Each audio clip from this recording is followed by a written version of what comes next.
È una pianta che mi affascina ed è una pianta che mi incanta per la sua capacità di adattarsi alle nuove situazioni e per la sua capacità di riuscire ad arrampicarsi, a trovare appoggio in qualsiasi tipo di materiale. Infatti oggi, come l'avrete capito, voglio continuare con la nostra rubrica dedicata alla conoscenza delle piante e voglio parlarvi della Dipladenia.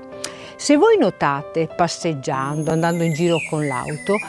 ormai vedete delle profusioni di queste piante, potete vedere delle pareti, potete vedere dei terrazzi, dei balconi, oppure nei vasi come i miei, abbastanza importanti e imponenti, che accolgono questa tipologia di piante, perché, come dicevo, è una pianta che si sviluppa nelle nostre zone soprattutto nel periodo estivo.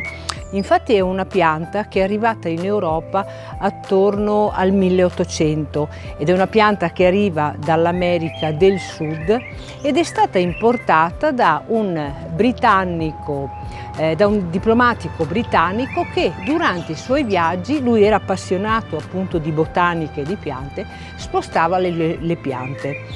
Il nome di Dipladenia, che è il nome con cui noi conosciamo queste piante,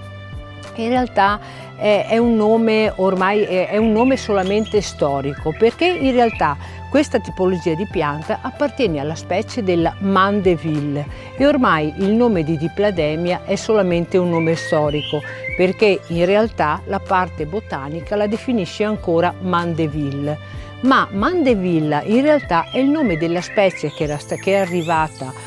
qui in Europa, come dicevo prima, attorno all'800, che però non aveva trovato grande favore nei giardini europei, cosa che invece ha trovato la pianta, quella della Dipladenia, con le foglie più piccole, perché maggiormente si adatta alle temperature. Infatti la versatilità di questa pianta e la sua capacità di adattarsi ha dato anche una simbologia all'atto di regalare la Dipladenia, che si regala infatti come puro atto simbolico a quelle persone che stanno uscendo da periodi particolarmente faticosi, complicati, problematici, e il fatto di augurare questa pianta è l'augurio a riuscire a superare momenti particolarmente difficili per affrontare un futuro migliore e più positivo. Questa tipologia di pianta, ripeto, è di buon auspicio ed è un regalo che va fatto a delle persone care, a delle persone particolari.